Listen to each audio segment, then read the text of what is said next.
Coming up on the Mindful Midlife Crisis. It's more confusing to them, honestly, how kind we are together and how deeply committed we are to the fact that Tim and I both are wanting to still be a family, even though mom and dad are no longer a couple. So that is confusing to the children. And sometimes I wonder, like, would this all make more sense or be easier on their little, small brains if we were like, drop-offs were black and white and we didn't ever hang out and mom and dad didn't talk and we never talked about each other and we didn't have each other over for dinner and do holidays together and all that. But I'm obviously banking that as they get older, they're going to be like, that was so awesome that like mom and dad were friends and so chill with each other. We never saw them fight. They never spoke an ill word about one another when either in each other's presence or not in each other's presence. I mean, that's hugely important.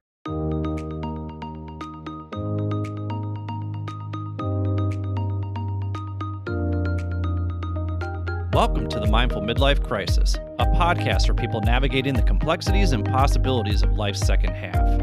I'm your host, Billy Lahr, an educator, personal trainer, meditation teacher, and overthinker who talks to experts who specialize in social and emotional learning, mindfulness, physical and emotional wellness, cultural awareness, finances, communication, relationships, dating, and parenting, all in an effort to help us better reflect, learn, and grow so we can live a more purpose-filled life. Take a deep breath, embrace the present, and journey with me through the Mindful Midlife Crisis.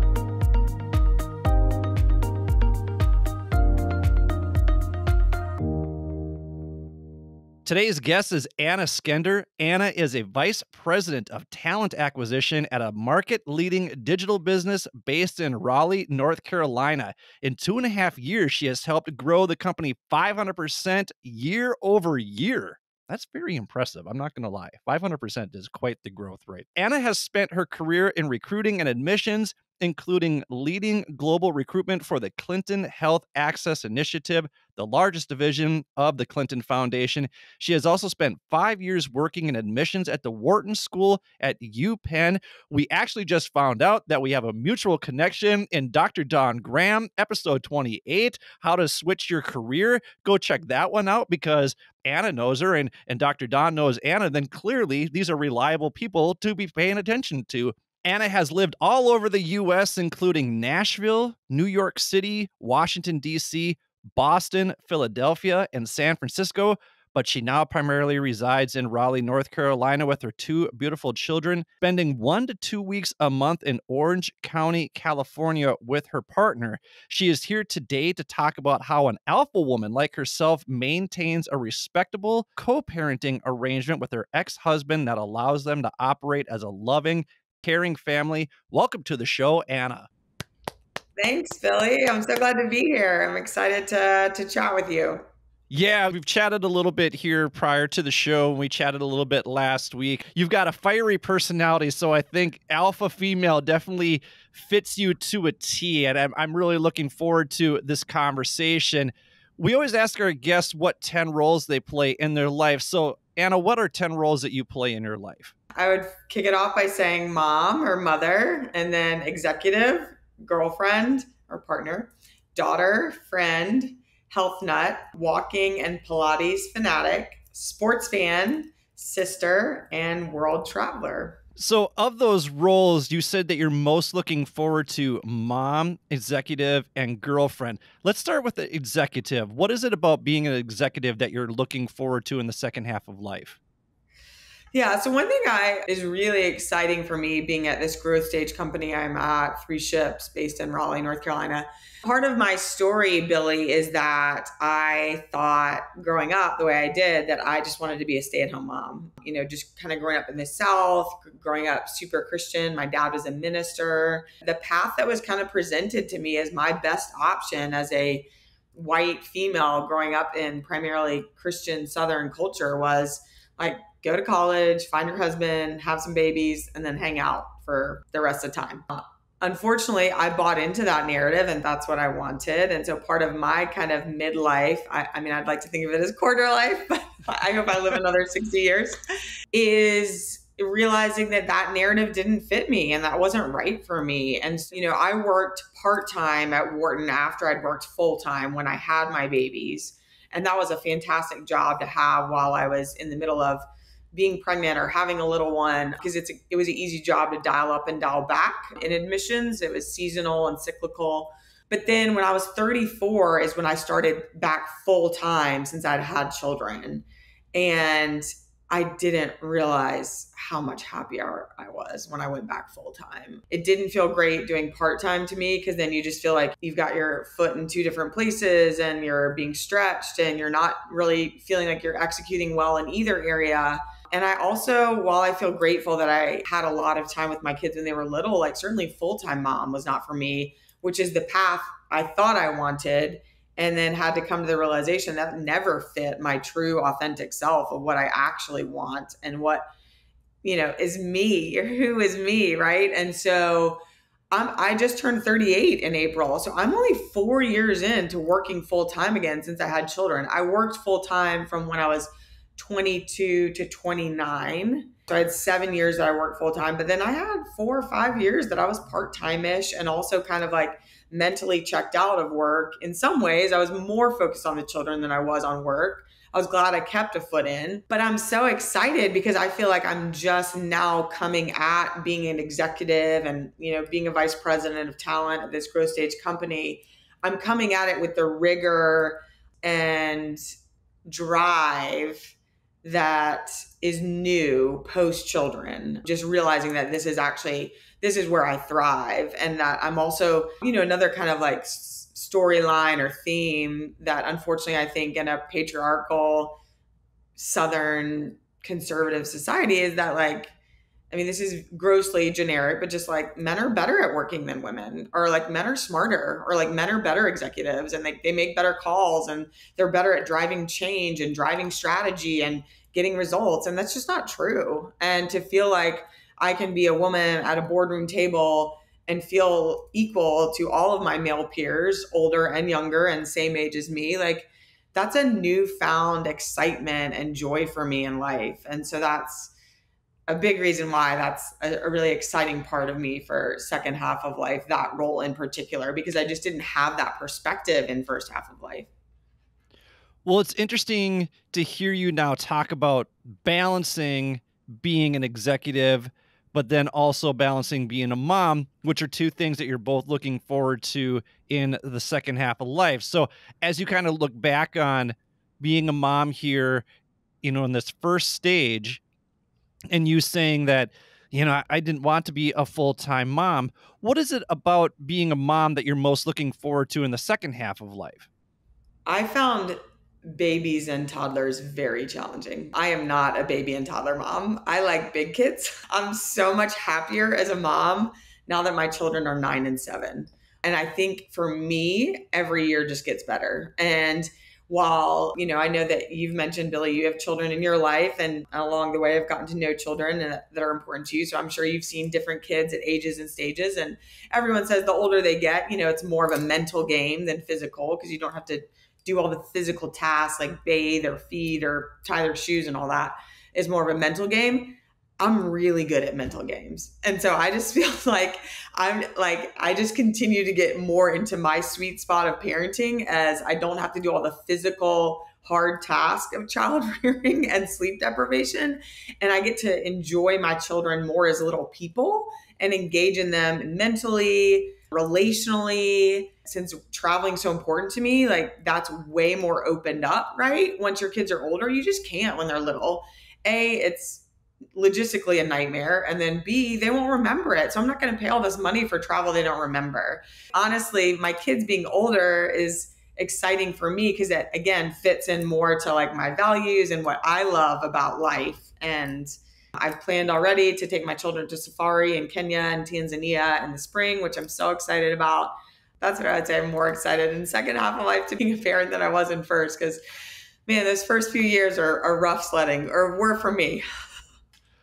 Well, and we'll get back to that too here when we talk about co-parenting with an ex, because that brings up a question for me that I'm definitely going to circle back around to. The reason why you are flying back and forth between Raleigh and Southern California is because your boyfriend is in Southern California. So what is it that you're looking forward to in the second half of life in terms of being a girlfriend And how do you navigate? I feel like this is a whole other episode that we should have. How do you navigate being in a long distance relationship like this? Yeah. I can't tell you how many people, when I tell them my current arrangement, that we're 1 week on, 1 week off. So this is an off week. So I have my children, my ex and I do 50-50. So we do essentially Monday to Monday. So I have my children this weekend, and then Mark will fly here Monday night. And all next week, Mark will be here, and then through the weekend, and then he'll fly home either Sunday or Monday. I can't tell you how many people, when I tell them, we see each other 1 week on, 1 week off, how many people say, that sounds amazing. Like, that sounds perfect, actually. Because a couple reasons, right? Like, one, Mark and I essentially never have the opportunity to fully slide into cohabitation, roommate mode. Like, oh, I see you every day. I'm next to you every day. We sleep together every single night. No, like weeks when we're apart, we're like, oh my gosh, I miss you so much. It forces you into a state of presence of when you're together, you're so excited because you're like, I know we're not going to be together next Wednesday night. And then like tonight on Friday night, I'm like, I'm so excited to spend time with my children, but then I'm really missing him. The back and forth helps because, as I said, the roles of mom, executive, and girlfriend, actually having a cross-country relationship helps me hyper focus on those roles at different times, which, as you can imagine, is very freeing. Because when I'm on a week when I'm in Raleigh with my children, I'm fully focused. I'm like so dialed in. Not that I'm always not dialed into my job, but my job and my kids are my priority. And then when I'm in California, with Mark is more my priority along with my job. So it helps me highly specialize my time in the areas that I care about most. And when I say that I'm looking forward to a partnership in second half of life, I personally think that life is so much more fun and enjoyable when it's shared. And Mark and I have been dating almost 16 months. And so who knows what'll happen, but assuming we stay together and like he's my person for second half of life, then I'm excited about what's in store for us. And I'm excited about building a bi-coastal life. Like I will most likely still raise my children in Raleigh. My whole family's on the East Coast. My sister's in DC, my brother's in Philadelphia. So they're both on the Northeast corridor. Mark's whole family's in Southern California, but I really love Southern California and I really love North Carolina. And I'm excited to continue to be a partner in a way where we figure out this cool bi-coastal life to stay connected to both of our families and friends in both of those places. And that fits my travel bug, right? Of it's hard for me to be still in one place. You and I have had very similar dating experiences. So what I want to do here is I want to take a quick break, and then when we come back, Anna's going to share those, and I'll talk about how mine are very similar to that as well. And Anna is also going to talk about how she and her ex-husband have managed to beautifully co-parent their children together. Thank you for listening to the Mindful Midlife Crisis. Thank you for listening to the Mindful Midlife Crisis. If you're enjoying what you've heard so far, please do me a favor and hit the subscribe button. Also, giving the show a quick 5-star review with a few kind words helps others find and benefit from this podcast just like you are. Finally, please spread the wealth of free knowledge and advice in this episode by sharing it with the people in your life who may find this information and my mission to help others live a more purpose-filled life valuable. My hope is that these conversations resonate with others and inspire people to live their best lives. Thanks again. And now, back to the show. Welcome back to the Mindful Midlife Crisis. We are here with Anna Skender, and she has managed to figure out a way with her ex-husband to beautifully co-parent their children together. She's flying back and forth across the United States to maintain a relationship with her boyfriend, and I imagine that is stressful in some way, shape, or form, but Anna seems to do it very smoothly. So we're going to learn a little bit more about that. But just to kind of get a little background here. So Anna and I actually connected through Christine Chang. She was on our show, episode 56, High Performing Women and Relationships and Happiness. Anna's very much a high performing woman. And you were actually a guest on Christine's show, and you were talking about dating and your relationships. And what stuck out to me right away was that you started off the conversation by talking about how amazing your ex-husband was and still is. So, that kind of begs the question, like, why are you guys not together anymore? That is a good question. There are many factors that go into the dissolution of a romantic partnership. We got together very young. I was 19 years old when we first started dating, so an actual child when we started dating in London, and it was very romantic. We started dating when we were studying abroad and first dates in London, and it was so lovely. And then we dated for 4 years before we got married at 4.5 years. Got married at age 24. And we were still like very much both kind of in the pretty conservative Christian paradigm and structure of I would have been forbidden by my parents to live with him prior to being married. That would have been off the table. So, that was partly why we got married young, because we wanted to go ahead and start living together and build our lives together. So we got married young and then bounced around. We lived 5 places in 11 years across the US. And I think that why we're not together anymore, the most overarching headline is that either I didn't know who I was fully, and or the other way to say that is I married the exact right person for who I was at age 24 and 19 and that season of my life. Who I was and the paradigm I was raised in, like Tim Skender was the best guy I could have married. Gorgeous, smart, successful, kind, like heart of gold, really good person, also loves travel. Like on paper, we're amazing. Like we line up so well, went to the same college, have all the same friends. But I think with time, one of my favorite quotes about getting older is as we get older, we don't change, we just more clearly become ourselves. And I think as I more clearly became myself, I realized, gosh, I love Tim Skender and he is a good dude and a good parent, a good husband in many ways, but not all the ways, and a lot that I needed. I'm not sure. I think I can love him as a person in my life, but it doesn't have to be in the context of marriage. And one of my favorite podcasts that I've listened to in the last 5 to 10 years was on Goop had a men's podcast called Goop Fellas for a bit. I don't know if you listen to any of those, Billy, but they had on a New York divorce attorney, this awesome guy, James Sexton, who's written a book that's actually that Mark and I have, my partner now and I have, called How to Stay in Love. And it's, kind of kitschy and catchy because he's a divorce attorney. So he's like giving advice on how to not basically end up in his office. And one of the things he said in the podcast was marriage is a very specific type of arrangement that you have to actively want to be in. And I just came to the realization, Billy, that like I no longer wanted to be in that specific type of arrangement with Tim. I gave myself the grace to ask the question, what would life look like if Tim was just my co-parent and my best friend and more like a brother love than a lover love? If for me, I felt like I had fully fallen out of romantic love, which I had. So the reason we're not together is I think I came to that agonizing realization over years. Like this was not a snap decision. There was many tears, many sleepless nights, many nights sitting on my bathroom floor, like pulling my hair out, just thinking like, oh my gosh, am I really going to do this? Am I really going to wreck my life? Like there's going to be so much collateral damage. It's almost unfathomable how much there was. And there was. I mean, it was couple years of wall-to-wall pain. And, I mean, it'd be great to have him on here and say I'm a big personality and I take up a lot of space. So I'm not the easiest person on the planet to be married to either. So there are things that I did wrong and that contributed to the dissolution of our marriage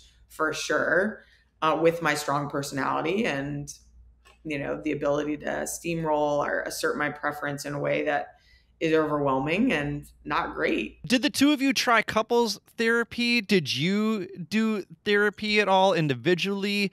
And the reason why I'm asking that is because I'm wondering, did you ever go through a phase where you're like, what's wrong with me that I don't love this amazing human being? Or did you find yourself in situations where you were having conversations with friends and you're like, I just am not in love with him anymore. Like I love him like a brother, but I don't love him like a lover. I don't love him like a husband. And have them be like, say what? Like, what are you talking about? This dude is perfect. Did you need to navigate through that? Did you need to navigate as a couple through those dilemmas as well? We did couples therapy before we started doing individual therapy, although I do think we did maybe we did one or two individual therapy sessions when we were with Caroline. So I led that, Billy. Like when I really started to feel like I am not happy. And, we've now got the house and the two kids and the perfect life in Raleigh, North Carolina, and finally moved back to being close to both sets of parents.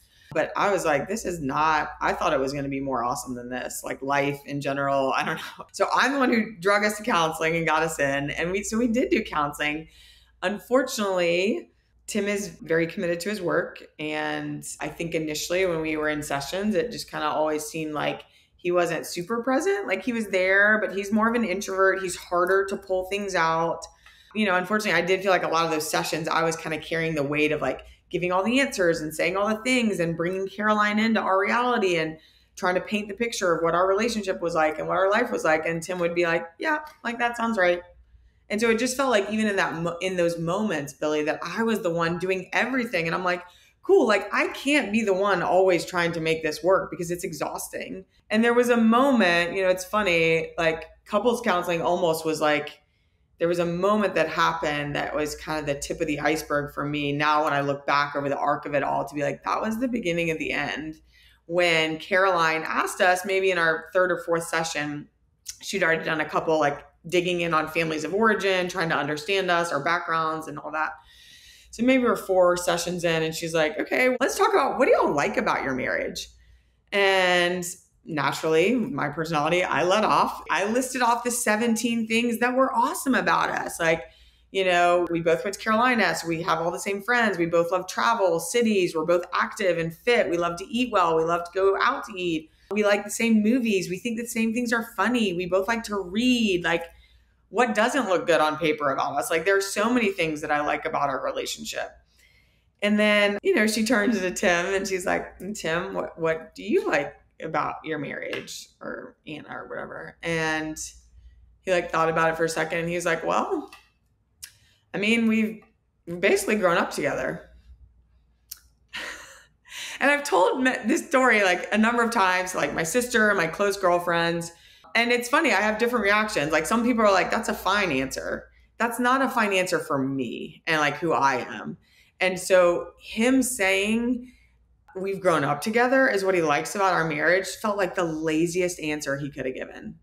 Like I wanted him to say like, oh my gosh, you know what I love about my marriage is like my wife's 34 years old. She's had 2 kids and like, look at her. She's like in a business dress and high heels and she's about to go, kick ass at work right after this meeting. And like, she manages our life so well and our social calendar and she's funny and kind. And I love how much we laugh together. I like how silly we are. I love this. I love that. He literally was like, well, I just, it's nice that we've basically grown up together. In that moment, it was 2 things wrong. First, that answer felt lazy. And second, I felt so unknown, Billy, because it feels like if I had been with someone who I felt like, and he did know me well, but like, if he had really known me, what would have made my heart sing in that moment was to list off a bunch of things, just like I did. And it just felt like the laziest, most complacent answer.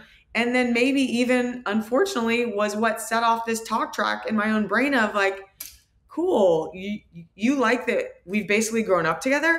I'm not your sister.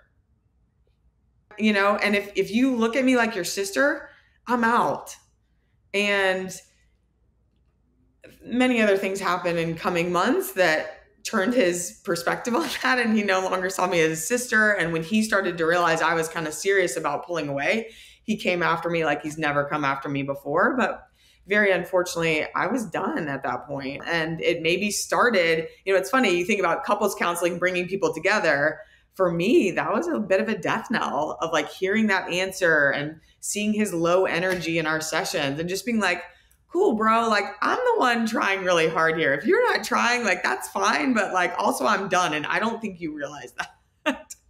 Well, it sounds like it brought about a big sense of clarity for you that maybe you couldn't put a finger on it, but once you saw it and you're like, oh, wait, it's this. This is where some of this has been coming from. So that makes total sense. You said something there, and it reminds me of, we love talking about our Trash the Checklist episode with Dr. Yolanda Holloway and Tiffany Bird. That is episode 42. But we really talked about the importance of doing things for you as opposed to checking off items on your life's to-do list. And it sounds like you got caught up in checking achievements off of your checklist, which makes perfect sense because you describe yourself as an alpha type A female with masculine energy.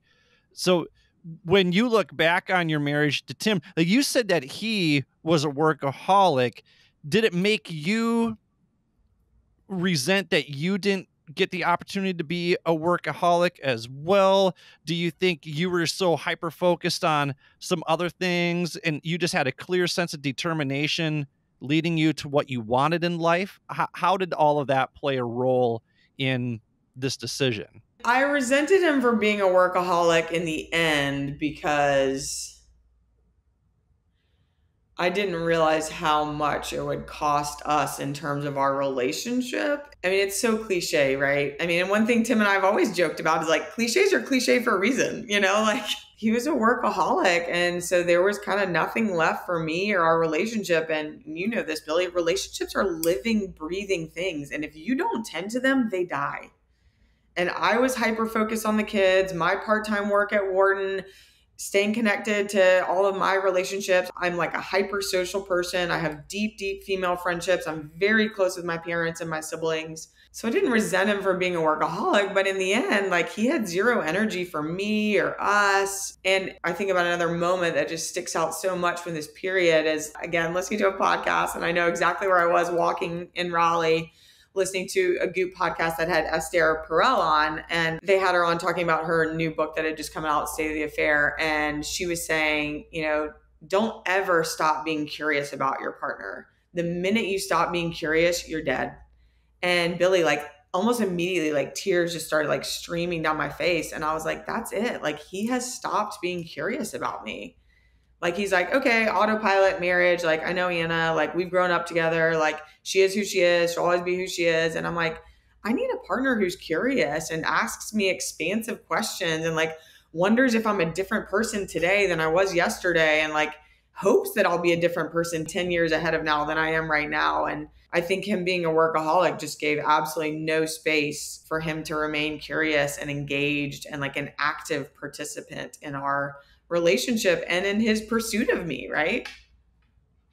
Well, and that's why we're big advocates of love languages on this show too, and understanding those, because I feel like it creates a constant challenge to your partner to figure out what it is that fills your love bucket, right? And you can go back to the same thing and do it over and over and over again, or you can get creative with it. And, does it get exhausting if you're doing it day in and day out? And maybe it feels a little disingenuous. Yes. But it's even just those little surprises that can keep things fresh. And it sounds like it had gotten stale for you. One thing that you said in your conversation with Christine Chang is, as you reflected on the end of your marriage, you said, it's not over, it's just complete. And you likened it to a chapter in a book. And I really liked that analogy. So talk a little bit more about where that mindset came from. I think that narrative or framework of looking at it, Billy, which is not original to me. I've heard that from a couple of different, women I respect have kind of used that framework to give women freedom. If you are the leaver of a marriage, to say that, it's not failed, it's not broken, it's just complete. I mean, this is the Mindful Midlife Crisis podcast. I hope I'm going to live a really long time. And I don't know where it got started that a very clear marker of a successful life is if you are with the same person from age 20 to age 90 when you die. And I want to be part of the movement that says that's really awesome. If that is your story, that does not define success. That is wonderful. A long arc marriage, a 60-year marriage is absolutely beautiful. Should that be everyone's holy grail marker of what they should strive for in their life? No, absolutely not. So I want to be a voice saying in the culture, in the world, saying you can have relationships and marriages that are chapters that are so beautiful and right for that exact time in your life. Tim was the exact right person for me to have children with. We have two amazing, gorgeous little creatures that we made that are half me and half him. And he is the right person for that season in my life. But then it was complete. And now the right person in my life is Mark Howerton, who lives 2,222 miles away from me.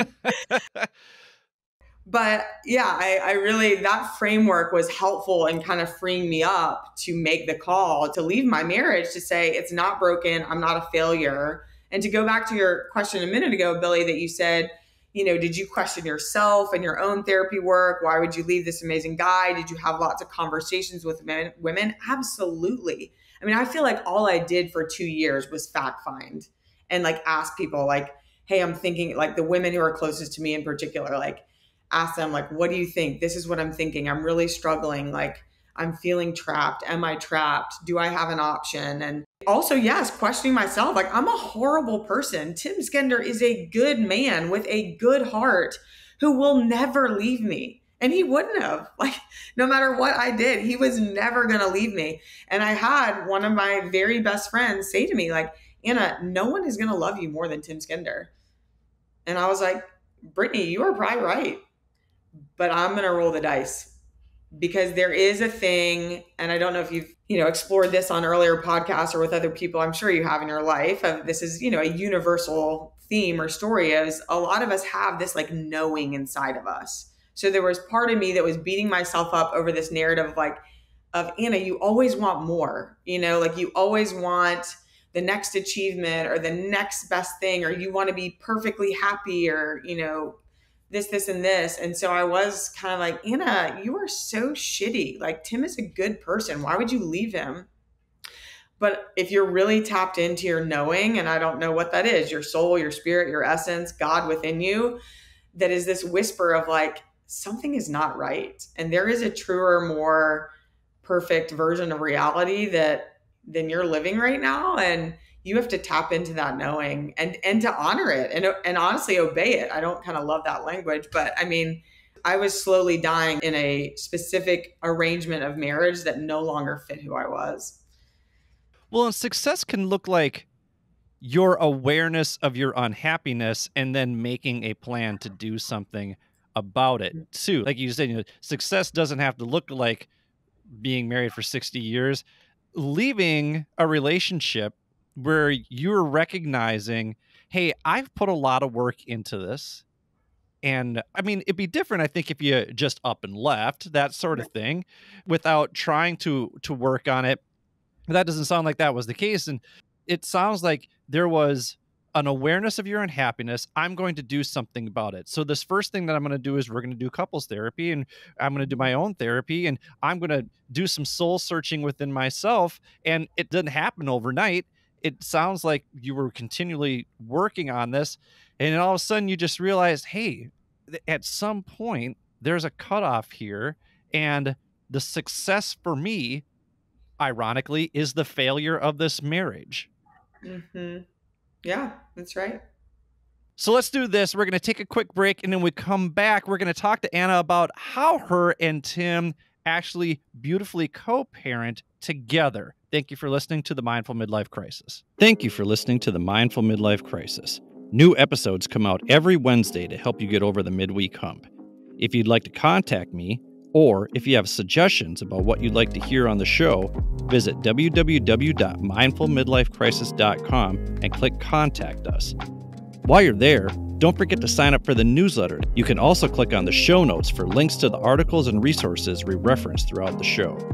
If you want to check out my worldly adventures, follow me on Instagram at mindful_midlife_crisis. My hope is that my trials, tribulations, and successes will inspire you to take intentional action to live a more purpose-filled life. And while you're at it, remember to show yourself some love every now and then, too. Thanks again. And now, back to the show.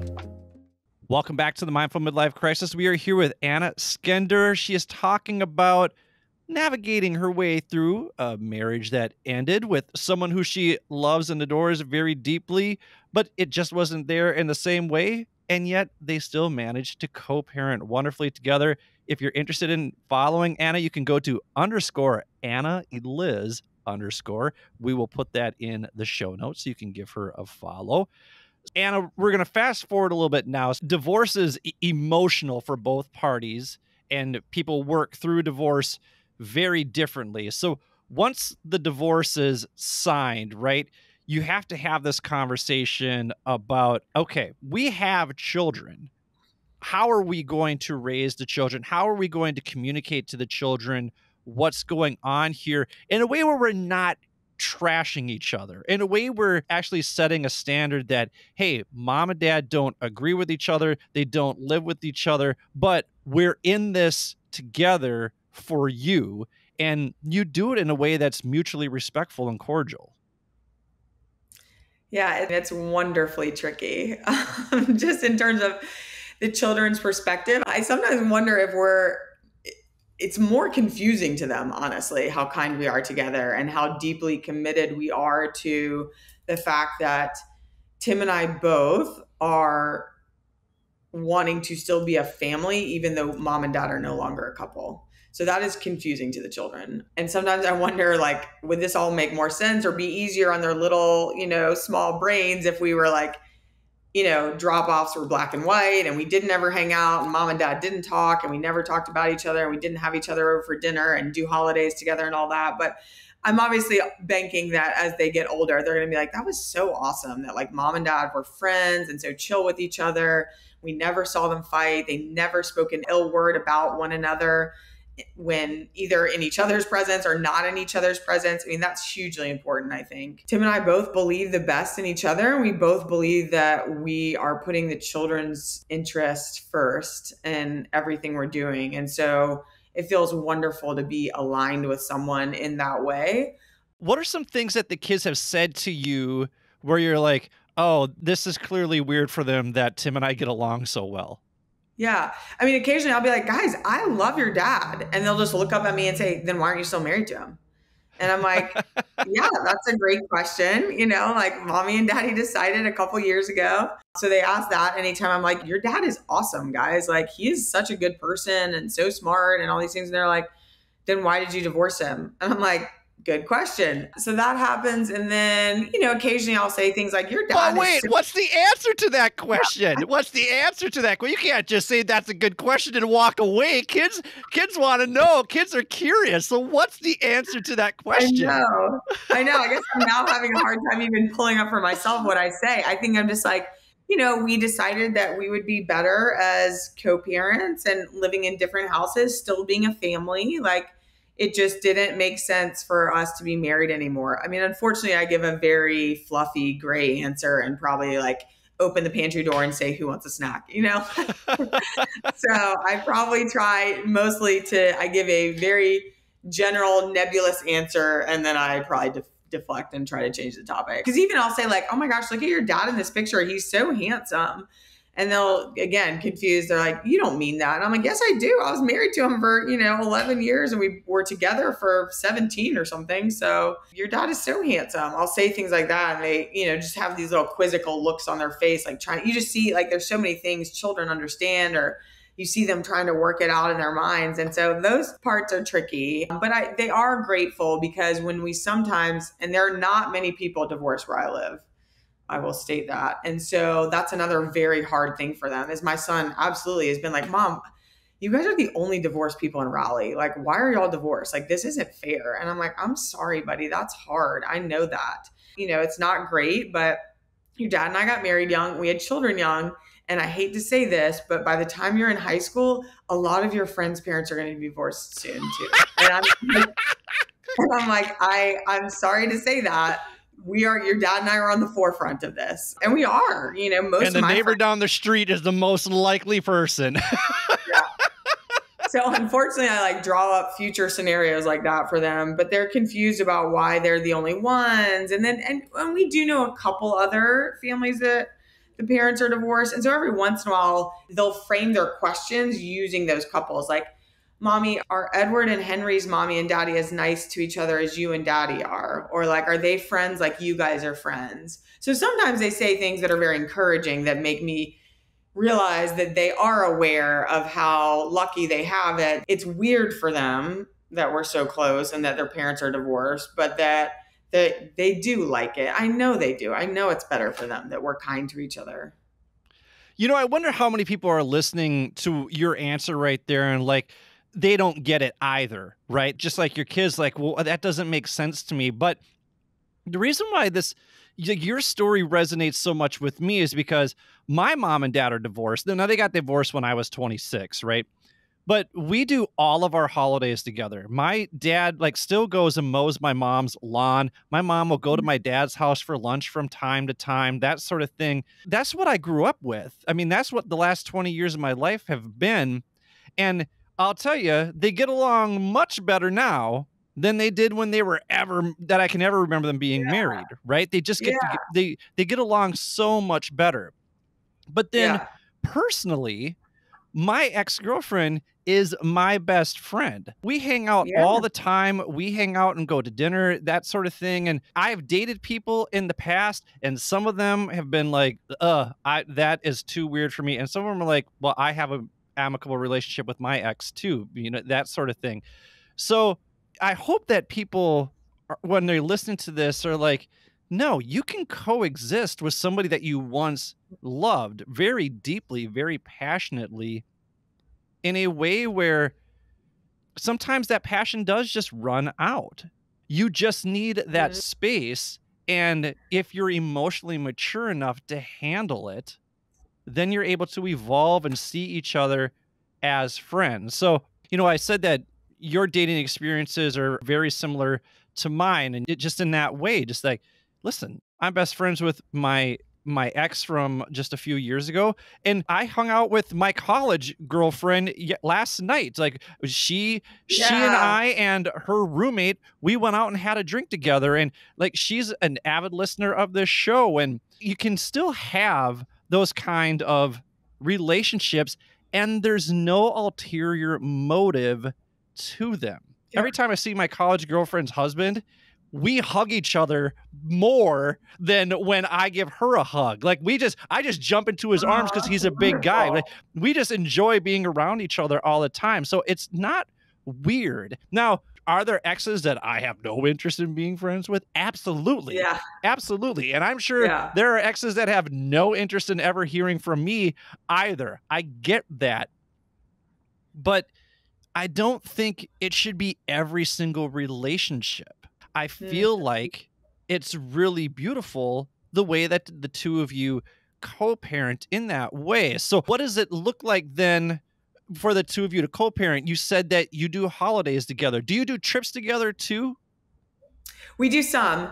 So, first of all, thank you for sharing about your parents and all of your relationships you still have with exes. Like, that sounds so lovely. And, it's funny. This is kind of cheesy and embarrassing, but, in the couple years where we were separated for 2.5 years before we officially got divorced because we're so amicable and we're lazy. And like, we only finally got divorced in February and we've been separated for 2.5 years. But I saw a celebrity, marriage dissolution announcement, breakup announcement that I'm sure their PR people put together or whatever. But there was a line in it I really liked. And I was like, I'm going to save that. And if I ever do like a post of Tim and I breaking up, I'm going to use this.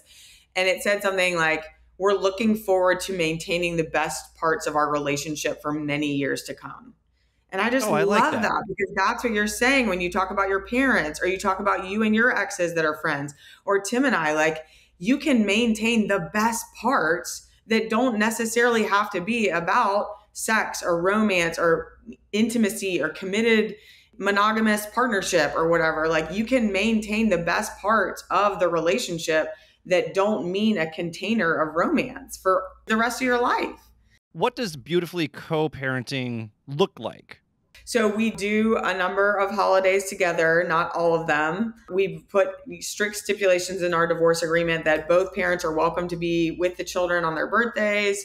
Both parents are welcome to be with the children on Christmas morning. Like we don't have kind of like a, this year you get them, this year you get them. It's basically like, as long as you are chill to be around the other, like, you are welcome. And it takes you being chill to be present at Christmas morning. If you're not chill, you can't be there, you know? So I like that we basically said, like Thanksgiving morning, both parents are welcome to be with the children. This past spring break was actually our son's 9th birthday.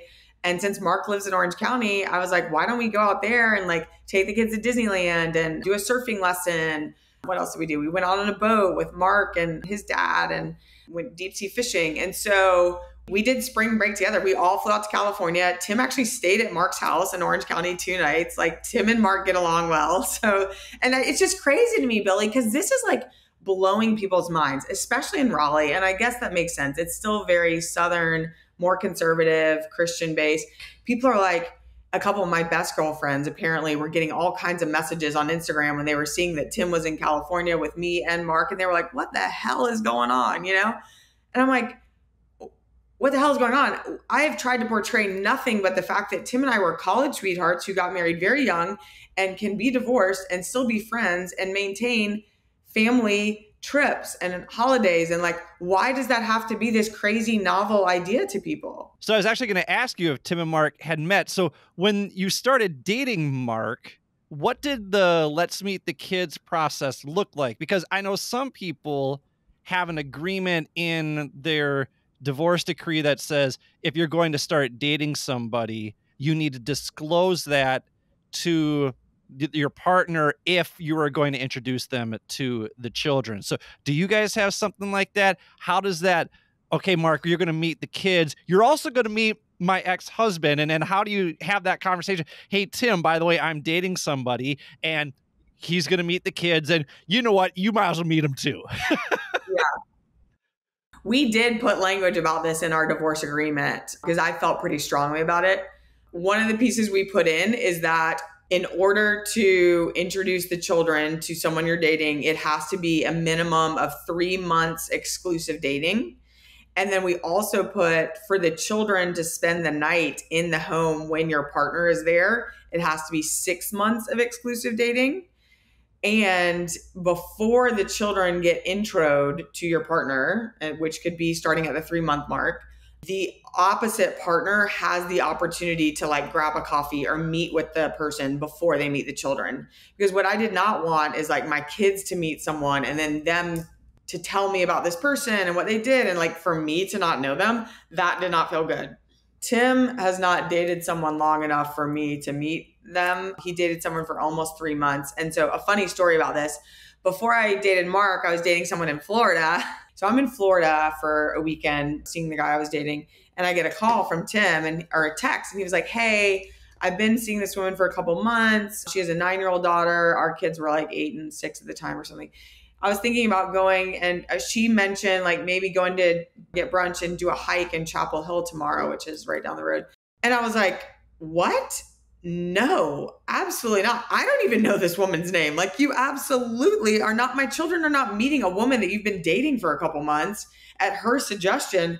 So, I mean, I had a real freak out moment. I mean, it's not all been roses, Tim and I doing this together. And so that's actually been one of our most heated discussions, is because he didn't see a problem with it. And I was like, you absolutely cannot introduce the children to someone you haven't even shared her name with me yet.